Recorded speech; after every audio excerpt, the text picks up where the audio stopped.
드디어 이 책을 살펴봅니다. 허욱의 재귀성과 우연성입니다. 우선 이 책이 무슨 의미가 있느냐에 관해서 옴기니의 서문을 읽어보겠습니다. 경위는 각종 포퓰리즘적 음모론과 기술 메시아적 환상 또는 종말론이 횡행하는 지금 저자가 제시하는 대안의 명쾌함에 있다. 동시에 인간 테크놀로지 간의 새로운 종합으로 제시하는 주장은 너무나 강력하다. 자연에서는 생물 종 다양성이 핵심적이고 사유에서는 정신 다양성이 요구되듯이 21세기의 디지털 문명에는 기술 다양성이 다수의 코스모 테크닉스가 요청된다는 것이 그것이다. 그것이 기술 보편주의, 가령 구글이 대표하는 첨단 기술만이 최고이고 표준이라는, 그리고 그것에서 파생되는 기술 만능주의, 트랜스휴머니즘과 포스트 휴머니즘의 기술 비관주의를 넘어서야 하는 우리에게 제3의 길로 디지털 미궁에서 벗어날 수 있는 아리아드네의 실타래가 되어줄 수 있을지 모두의 일독을 권한다. 그래서 한쪽에는 기술 만능주의, 또 다른 편에서는 기술 비관주의를 넘어서는 제3의 길을 저자가 제시하고 있는데, 이는 필연성의 길이 아니라 다양성의 길입니다. 쉽게 말해서 우리가 유튜브나 SNS의 알고리즘의 노예가 된 상황이라고 할 수가 있겠는데, 이런 상황에서 다양성을 구축할 수 있겠는가? 저자는 철학자로서 재규성과 우연성이라는 개념적 도구들로 이를 돌파해내려고 하는 것입니다. 다음은 저자의 일본어판 서문입니다. 칸트의 판단력 비판은 크게 두 부분으로 나뉜다. 미적 판단력과 목적론적 판단력이 그것이다. 전자는 미 및 숭고와 관련되고, 후자는 살아있는 존재자의 텔로스 및 자연의 텔로스와 관련된다. 여기서 중요한 것이 반성적 판단력입니다. 이것은 특수한 것에서 출발한다. 그러니까 보편 법칙을 특수한 것에 적용하는 일종의 폭력성, 억압에서 벗어나는 방식입니다. 개별적인 것에서 시작한다. 이런 과정은 언제나 우연성에 열려있는 방식일 수밖에 없겠습니다. 그리고 칸트의 반성적 판단력은 재귀성의 초기 단계이다. 그래서 반성적 판단력, 재귀성 이런 것들은 저자가 긍정적으로 보는 개념들입니다. 내가 확신하는 것은 기술 다양성과 정신 다양성, 즉 철학적 사유의 다양성은 상호 관련된다는 것이다. 생물 다양성과 기술 다양성도 마찬가지다. 그래서 기술 다양성은 우연성을 허락할 것이고, 그것은 필시 정신의 다양성으로 연결이 됩니다. 그러니 이러한 세계 속에서 자유를 말하는 자, 자유로워지고 싶은 자들은 기본적으로 기술을 아예 거부하는 것이 아니라면 기술적 다양성을 말할 수밖에 없다. 이런 주장입니다. 서론으로 들어가면요. 저자는 기본적으로 기계론적 생명관의 해독제로서 유기적인 것들에 대한 사유가 등장했다, 이렇게 보고 있습니다. 그 시초는 칸트의 판단력 비판을 뽑고 있고요. 그리고 유기적인 사유의 노선은 칸트 이후로 크게 두 가지 갈래로 나뉘게 됩니다. 첫 번째는 유기체론이고 두 번째는 기관학입니다. 이 책의 중심 개념인 재규성에 대한 설명입니다. 재규성은 단순한 기계적 반복이 아니다. 그것은 자신을 규정하기 위해 자신으로 회귀하는 순환 운동으로 특징지어지는 반면, 모든 운동은 우연성에 열려 있으며 다시 그것이 각 운동의 특이성을 규정한다. 재귀는 구조적인 동시에 작동적으로 그것을 통해 존재와 되기의 대립이 지향된다. 지향은 대립하는 두 태제를 보존하면서 또한 한층 더 높은 단계에서 긍정해 제3의 태제를 이루도록 만든다. 존재는 역동적 구조로 보존되지만 그것의 작동은 우연성의 출현, 즉 되기에 열려있다.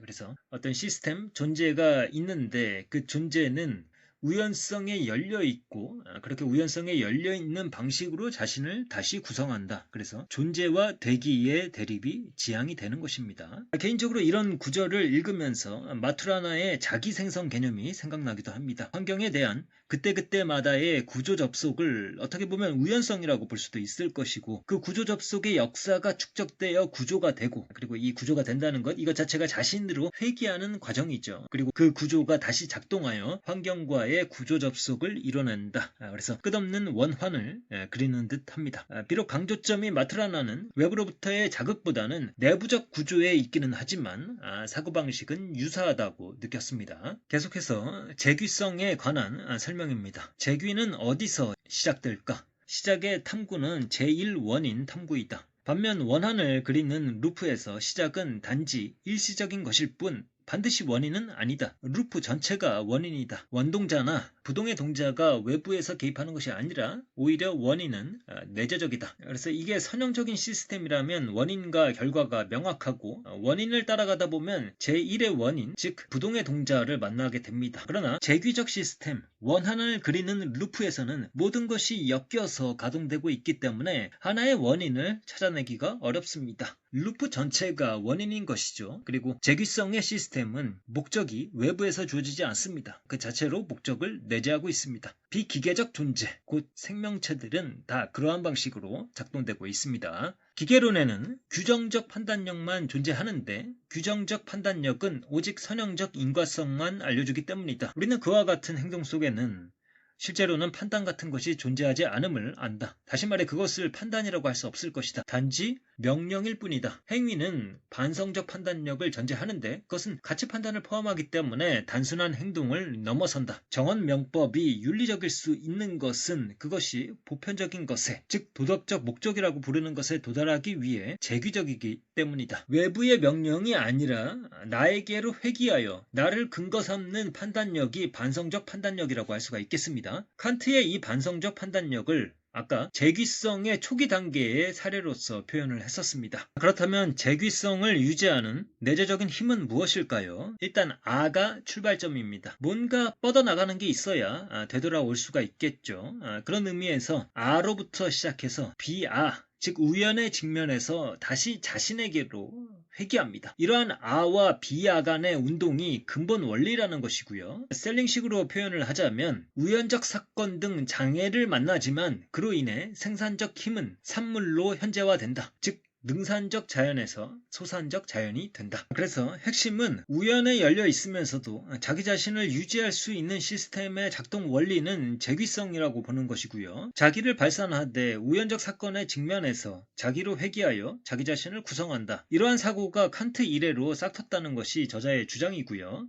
칸트 이후 피이테, 셸링, 헤겔을 거쳐 사이버네틱스에 이르는 유기체론의 계보를 살펴보는 작업이 이제 이어지게 됩니다. 지금 살펴보는 것은 서론이기 때문에 저자가 전체를 좀 개관하고 있는 것입니다. 우리는 철학함과 관련된 그와 같은 유기적 조건이 지속되어 오면서 20세기의 유기체론과 기관학을 가져왔음을 보여주려고 한다. 우리는 생물학적 유기체론과 그것의 분신인 기계론적 유기체, 또한 사이버네틱스로도 알려진 그 기계론적 유기체의 등장에 대해 살펴볼 것이다. 유기적인 것에 대한 사고는 유기체론과 기관학의 두 계보로 이어진다고 했고요. 유기체론은 또 생물학적 유기체론과 그것의 분신인 기계론적 유기체론에 해당하는 사이버네틱스로 나뉘게 된다는 이야기입니다. 그래서 유기체론이 뭐냐고 했을 때 다음 구절을 읽어보면요. 20세기 전반에 생기론자와 기계론자 간의 제3의 그룹이 등장했다. 그들은 유기체를 기계적 법칙이나 신비로운 생명력보다는 유기적 구성 또는 조직화의 한 형태로 보기 때문에 유기체론자로 불린다. 유기체론자와 사이버네틱스론자 모두 기계론과 생기론의 대립은 이미 극복되었다고 믿는다. 그래서 생명에는 신비로운 어떤 것이 깃들어서 생명이 되는 것이 아니라 또 환원적으로 부분의 조립으로 만들어지는 것도 아니며 물질에 근거하지만 특정한 유기적인 구성 또는 조직화의 결과물이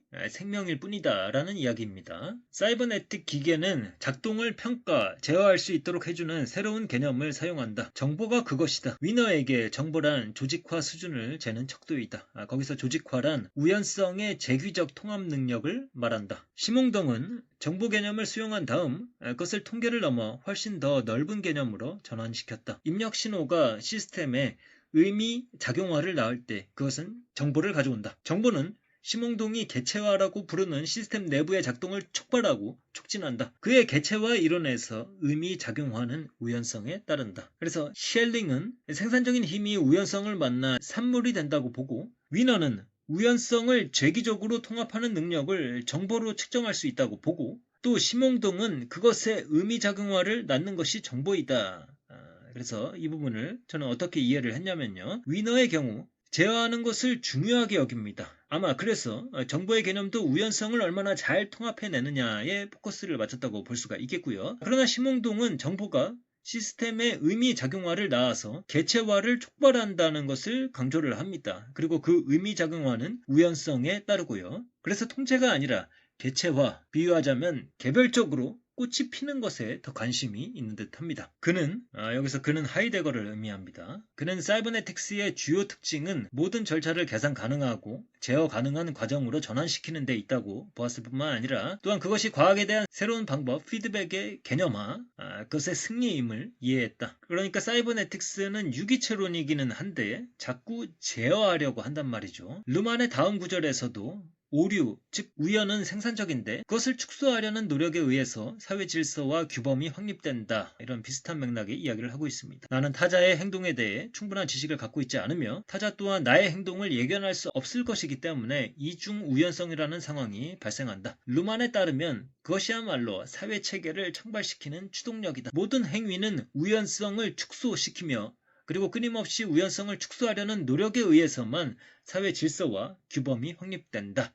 돌이켜보면 리오타르의 아래 말은 옳았다. 즉 근대성은 역사적 시대가 아니라 우연성을 견디는 능력으로 이해되어야 한다. 그와 같은 능력은 오늘날 회복 탄력성으로 불린다. 그러니까 우연성을 시스템이 받아들이는데 우연성의 결을 타고 새로운 뭔가를 만들어내거나 발견해내는 것이 아닙니다. 그냥 통계적 에러로 받아들이고 그것을 견딜 수 있는 시스템을 구축하려고 하는 것입니다. 금융시장에서 극단적 사건이 발생하면 그것은 그냥 통계적 예외 현상으로 다루어지고 그것은 그냥 리스크이고 정량화해서 시스템에 반영하는 것입니다. 이러한 사고방식은 계보로 따지자면 처음에는 칸트에서 시작을 했지만 한쪽 계보를 타고 유기체론, 사이버네틱스의 계보를 타고 내려온다. 반면에 기관학에 대해서는 저자는 좀 더 유보적이고요.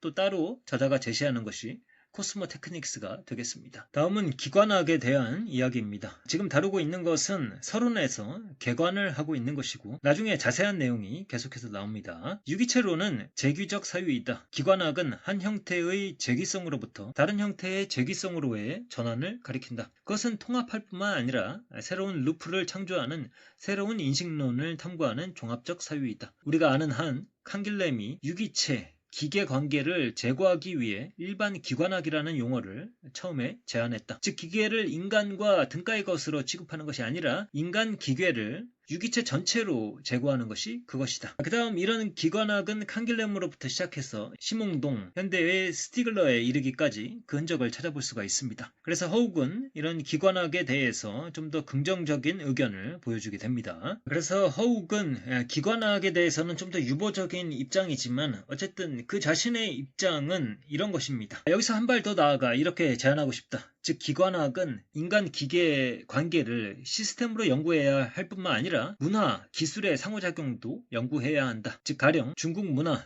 인도 문화, 유럽 문화, 아마존 문화 등 서로 다른 여러 문화가 어떻게 근대 테크놀로지를 각각의 전통에 통합시키는 동시에 기술 다양성을 다시 열기 위해 각각의 전통을 변형시킬 수 있는 새로운 사유를 생산할 수 있는지를 연구해야 한다. 그래서 각각의 문화 전통에 기반하여 기술을 통합시켜야 한다. 각자의 특이성에 따라 뻗어나가는 유기체를 꿈꾸는 것 같습니다. 기술 다양성, 정신의 다양성을 위해서는 새로운 사유가 뒷받침해줘야 하고 저자가 바로 이 책을 통해서 그 작업을 하고 있는 것입니다. 자꾸 저자가 왜 이런 이야기를 하느냐 하면은 저자의 현실 인식이 다음과 같기 때문입니다. 오늘날 우리는 조직화된 무기적인 것으로부터 조직화하는 무기적인 것으로의 전환을 목격 중이다. 즉 기계는 더 이상 단순한 도구나 기구가 아니라 우리가 그 안에서 살아가는 거대한 유기체이다. 셸링 시대 그리고 후일의 호튼과 러브록 시대의 자연은 거대한 유기체로 여겨졌고 우리는 그것의 일부로 간주되었다. 하지만 한때 우연성의 원천으로 여겨졌던 자연에 기속되었던 일반 기관학이라는 용어도 이제는 오히려 우리가 거주하고 있는 테크놀로지 시스템, 가령 스마트홈, 스마트시티, 인신세를 가리키는 것으로 간주하는 것이 보다 적절하게 보이게 되었다.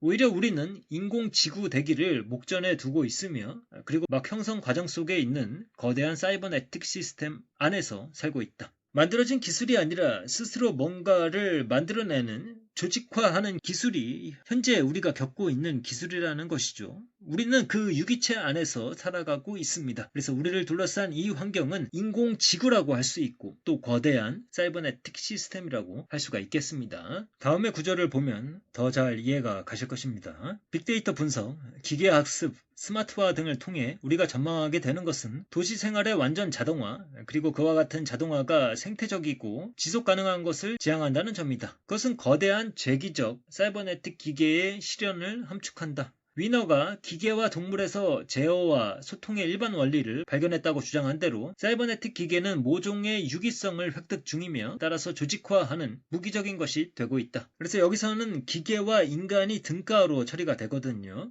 그냥 기계의 조직화 속에 인간을 한 요소로 집어넣어도 무방한 것이죠. 코스모 테크닉스가 1차적으로 의미하는 것은 기술의 작용을 통한 도덕적 질서와 우주적 질서의 통일이다. 그와 같은 통일은 하나 전체의 형이상학으로서의 회귀가 아니라 모양을 바탕에 다시 붙이는 것이다. 모양을 바탕에 끊임없이 수렴시키기 위해서는 철학적 사유가 요구된다. 기술성의 그와 같은 발생은 또한 서로 다른 바탕과 서로 다른 관계를 맺는 복수의 코스모 테크닉스 를 제안한다. 그러니까 저자가 지향하는 바는 기계를 유기적으로 사고하되 인간의 문화나 특이성의 바탕을 두고 뻗어나가는 유기성을 염두에 두는 듯합니다. 물론 저자는 인간이 만든 이 문화의 실체화를 전제하는 것이 아니라 인간과 문화 자체도 우연적인 것이다. 이렇게 보는 것입니다. 아마 의아해할 수도 있을 것이다. 여기서 다시 인간 존재와 기계, 문화와 테크놀로지를 대립시키려는 것이 아니냐고 말이다. 기관하기 피하려는 것이 그것인데 우리는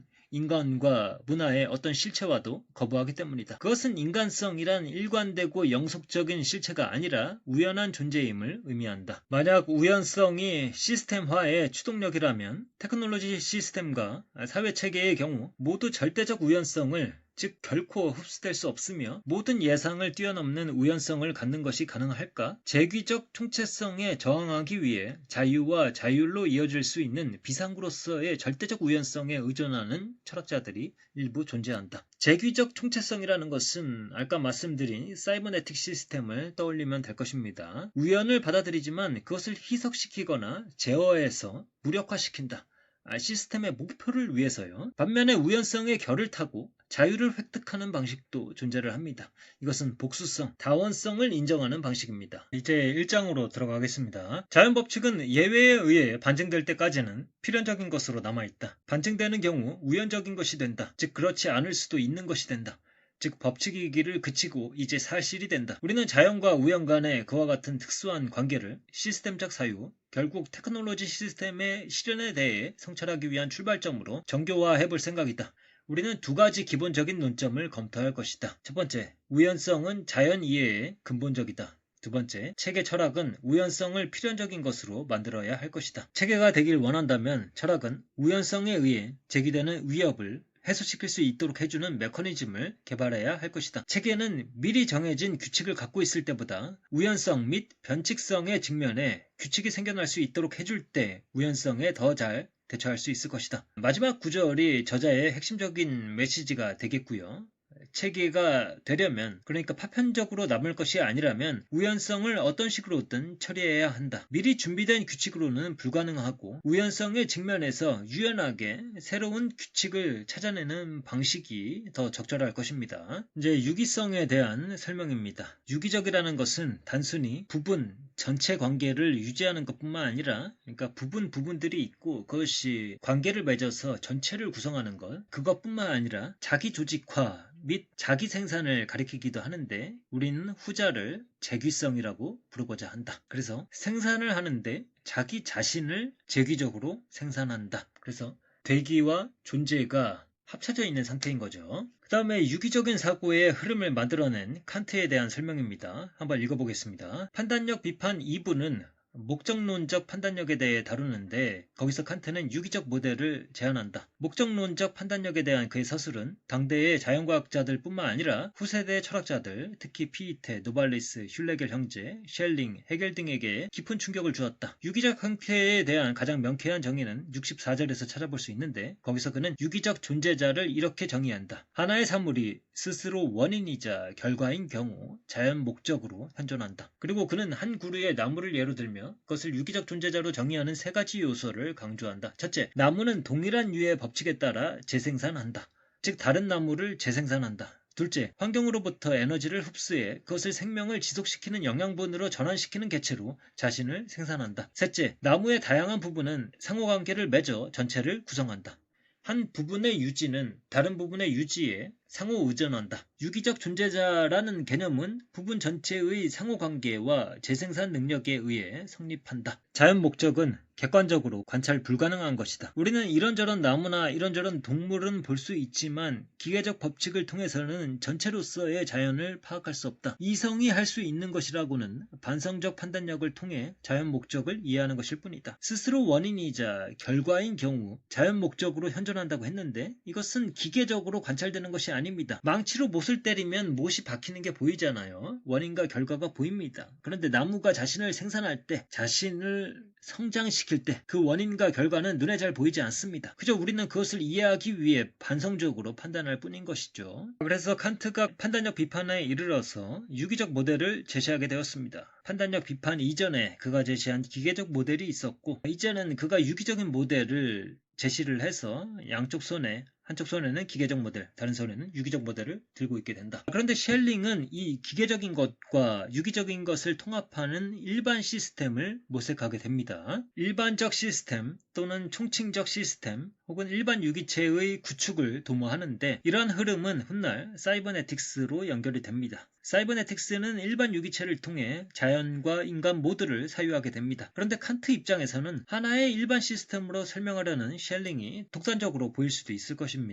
일반 시스템을 구축하는 데 있어서 셸링이 선택한 방식은 양쪽 손에 유기적인 것과 기계적인 것을 다 들고 있는 것이 아니라 유기적인 것 안으로 기계적인 것을 통합하는 방식입니다. 셸링은 플라톤의 세계정신을 칸트의 판단력 비판이라는 렌즈를 통해 읽는데, 그의 티마이오스 주석에는 이미 살펴본 대로 칸트가 판단력 비판 64절에서 기술한 것과 거의 동일한 내용을 담은 구절이 들어있다. 더 나아가 우리는 플라톤이 세계 전체를 유기체, 즉 조직화된 존재자로 보았음을 기억해야 한다. 즉 부분은 오직 전체와의 관계 속에서만 가능하며, 부분은 수단과 목적으로 서로 상호관계를 맺으며 각각의 것은 각자의 형태를 상호적 연결로 생산하는 존재자로 말이다. 그와 같은 근원적 형태는 기계적 형태와 대립하지만 서로 반대편에 있지 않다. 오히려 유기적 형태는 기계적인 것을 자신 속으로 더 높은 차원의 잠재적 능력 속으로 통합하는 것을 허용한다. 그리고 이러한 유기적인 것에 대한 사유가 명맥을 이어가는데, 특히 근대 기계론적 사고관이 힘을 얻게 되자 그것의 안티적인 사고로서 계속 흐름이 이어지다가 사이버네틱스를 거쳐서 현대 기술 문명 속에서 꽃을 피우게 되는 것이죠. 그래서 탄생하는 것이 하나의 거대한 기계적 유기체입니다. 만약 셸링의 자연철학, 시스템 이론, 유기체론과 가이아 이론이 산업혁명 이후 전 지구적 규모로까지 확대된 기계론을 극복하기 위한 또 어떤 의미에서는 근대 초국 시도였다면,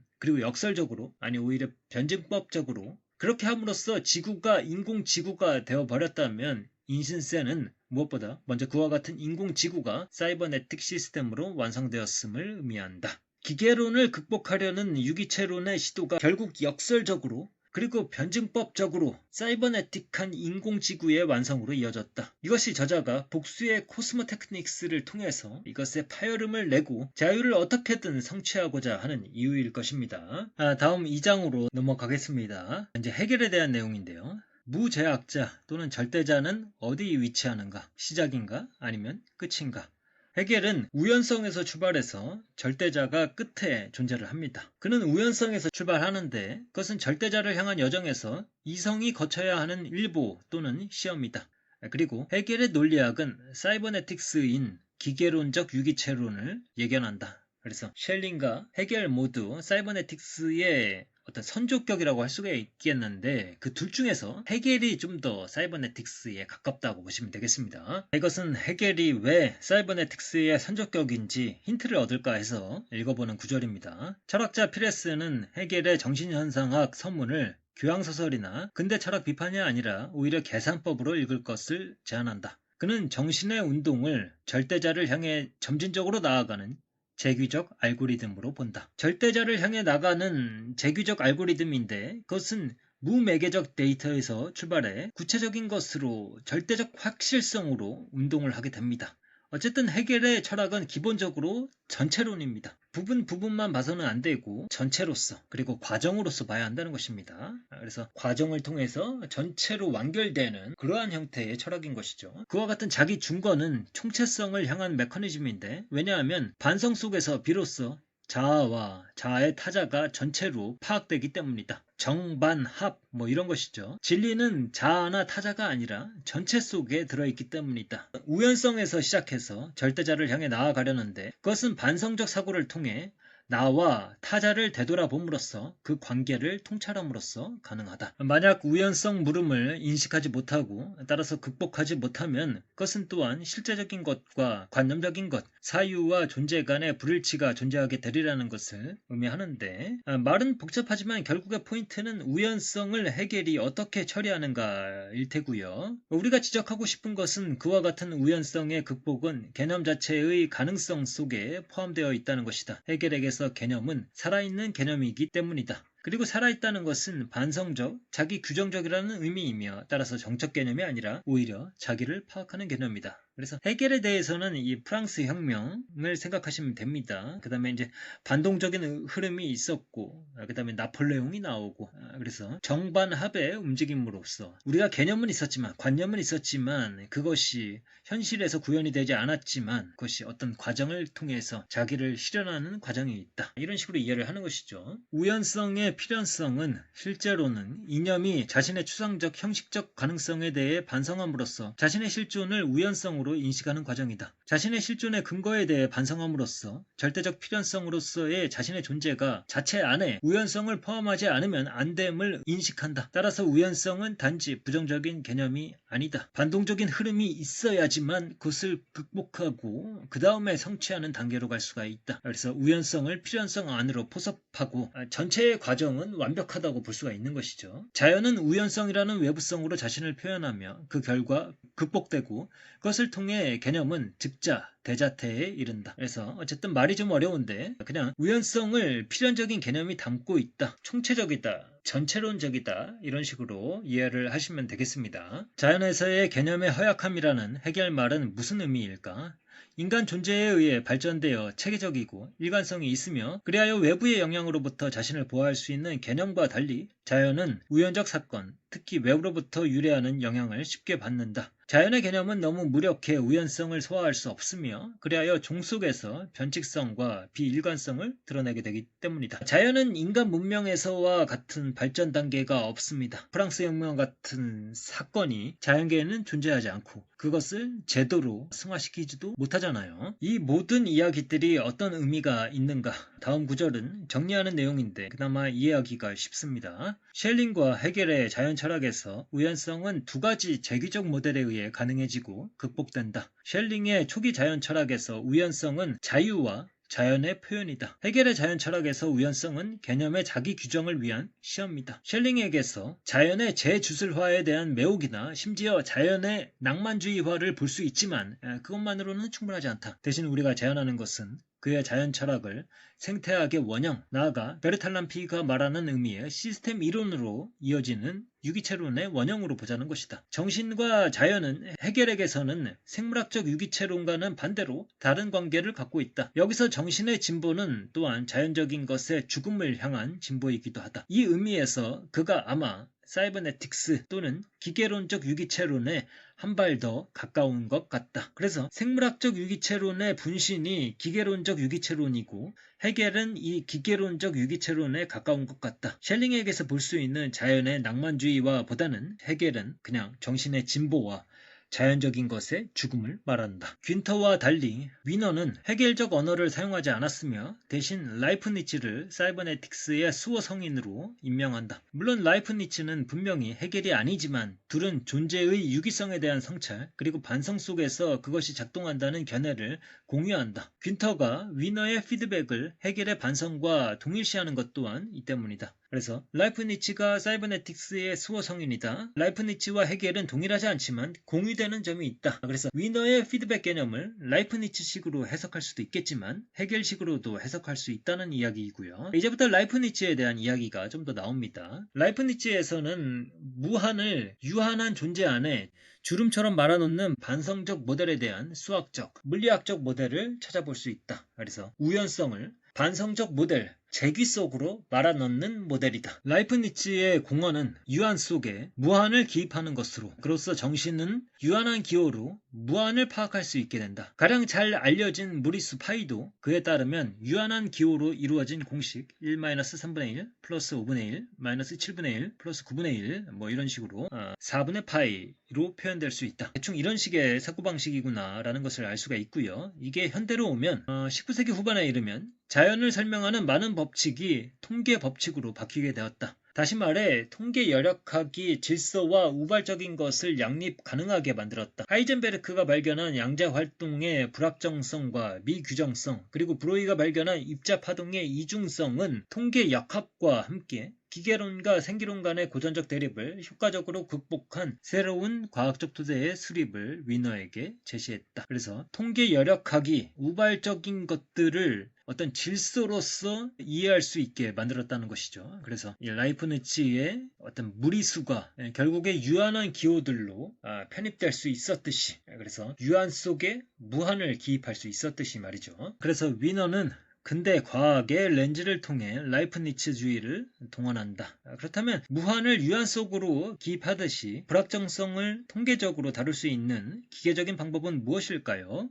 바로 그것은 피드백입니다. 항상성은 또한 영국의 사이버네틱스 학자 예슈비에 의해 생명을 특징짓는 데 사용된다. 여기서는 피드백이 모나드의 반성을 대체하며 위너에게 생명, 생기론, 영혼 같은 개념을 거부하도록 촉구한다. 내 논제는 다음과 같다. 살아있는 개체의 물리적 기능, 그리고 보다 새로운 일부 커뮤니케이션 기계의 작동은 피드백을 통해 엔트로피를 제어하려는 유사한 시도를 한다는 점에서 정확히 병렬적이라는 것이다. 그 다음에 2차 사이버네틱스에 와서는 피드백 대신 재귀성이라는 용어가 사용이 됩니다. 페리스터는 두 유형의 기계를 구분하는데 시시한 기계와 시시하지 않은 기계가 그것이다. 시시한 기계는 종합적으로 규정되어 있고 과거로부터 독립적이며 분석적으로 규정 가능하고 예측 가능하다. 시시하지 않은 기계는 종합적으로 규정되어 있으며 과거에 의존하며 분석적으로 규정 가능하지만 예측 불가능하다. 그것은 필연적으로 순환적이지만 단순히 반복적이지는 않다. 동시에 보다 단순한 함수에서 출발해 복잡성을 발생시킨다. 페르스터에게 그와 같은 순환 형식, 즉 재귀는 악순환이 아니라 창조적 순환이다. 재귀가 왜 창조적 순환일까요? 그것은 우연성을 대면하면 시스템이 변화할 수 있기 때문입니다. 피드백과의 뉘앙스 차이는 시스템이 재기적으로 변하느냐의 차이인 것 같습니다. 재규성은 해결액에서 살펴본 대로 우연성을 효과적으로 길들이는 메커니즘일 뿐만 아니라 또한 새로운 일이 일어날 수 있도록 하는 메커니즘이기도 한데 단순히 외부에서 무엇인가가 도래하는 것이 아니라 내부의 변형이 일어나기 때문이다. 여기서 기계학습에 대한 언급이 등장합니다. 오늘날의 기계학습에서도 또한 확률론적 처리와 무작위성이 강조됨을 볼 수 있을 것이다. 실제로 현대의 기계학습에까지 이른 역사적 궤적은 논리 기반 의미론을 모델로 고정시키려는 시도가 실패하면서 비롯된 것이라 이해할 수 있을 것이다. 신경망에서는 각 뉴런에 무작위적 가중치가 초기 상태로 주어지며 훈련이란 원하는 출력을 얻을 때까지 재규적으로 가중치를 조정해 오류를 줄이는 것을 의미한다. 그것을 위해 알고리즘에 무작위성을 도입하는 것이 최근 수십 년 동안 통상적 관행이 되었다. 이 2장의 끝부분이 저는 굉장히 멋있는 그런 내용이라고 생각을 했습니다. 피드백도 재귀도 저자가 보기에 완벽한 개념이 아닙니다. 구절을 한번 읽어보겠습니다. 계산 불가능성과 관련해 우연성이 반성에 의해 흡수할 수 없는 경우, 가령 거대한 우주적 파국 또는 피드백의 논리를 넘어 외부화된 것이 이용 불가능한 우연성을 가져오는 경우, 즉 변증법이 막다른 골목에 알고리즘적 파국에 이르게 되는 경우를 검토해보는 것도 좋을 것이다. 실패와 파국은 이전 시스템이 통합시킬 수 없는 보다 넓은 실제로 우리를 향하게 하고 또 다른 시스템을 발견하도록 강요한다. 베이트슨이 심지어 한층 더 강력한 또 다른 힘, 권능에 대해 언급하듯이 말이다. 우연도 반성으로 흡수할 수 없고 정반합도 막히는 수준의 파국이 발생할 경우가 있다는 것입니다. 이 힘, 권능에 대한 이야기는 이 책의 후반부에 좀 더 나오게 되겠죠. 이렇게 해서 이 책의 2장까지 해서 책의 절반 정도를 살펴봤습니다. 이 책의 3, 4, 5장 후반부에서 좀 더 아까 말씀드린 권능을 어떻게 다룰 것인가 그런 이야기들이 나오는데 일단은 이 앞장의 내용을 잠깐 정리를 해보자면은 어쨌든 이 사람은 우연성과 재기성이라는 두 가지 큰 개념으로 사유를 하고 있는데 이 우발성을 잘 살릴 수가 있어야 된다. 그것이 우리의 자유의 조건이다. 이렇게 이야기를 하고 있는 것입니다. 이 칸트 이래로 유기적인 것에 대한 사유가 싹을 텄는데 그것은 우연성을 자기 안으로 통합시키는 유기체론적인 사고로 발전을 하고 또 다른 갈래에서는 좀 더 우연성을 살려주는 방식의 기관학이 발전을 하게 되는데 이 유기체론은 셸링과 헤겔의 철학을 타고 나가서 사이버네틱스로 연결이 된다. 사이버네틱스는 1차 사이버네틱스, 2차 사이버네틱스로 나뉠 수가 있는데 1차 사이버네틱스는 피드백을 통해서 우연성을 정확하게 시스템 안으로 포섭을 했고 2차 사이버네틱스는 좀 더 전진한 감이 있지만 우연성을 받아들여서 자신을 바꾸는, 변형하는 것이 가능하기 때문에 일부 앞서 나갔다고 할 수가 있겠지만 우연성을 그 자체로서 또 다른 시스템을 발견한 것으로서 인정하지를 않기 때문에 거대한 사이버네틱스 시스템을 만드는 그런 것에서 벗어날 수가 없다. 그래서 이 우연성을 마주쳐서 그것을 결대로 살려나갈 수 있는 그 시스템을 살려줄 수 있는 방향으로 나아가야 한다. 그래서 이 인간도 우연적이고 인간의 문화도 우연적이고 그 문화에 접붙여질 수 있는 그 문화를 살려줄 수 있고 그 우연성을 살려줄 수 있는 그래서 복수의 코스모 테크닉스가 가능해야 한다라는 것이 허욱의 주장이 되겠습니다. 조금 어려운 책이기는 한데 제가 감상을 요약하는 것보다는 이 책의 부분들을 좀 같이 살펴보는 것이 좀 필요한 분들이 있을 것이라고 생각을 해서 오늘은 이렇게 살펴봤습니다.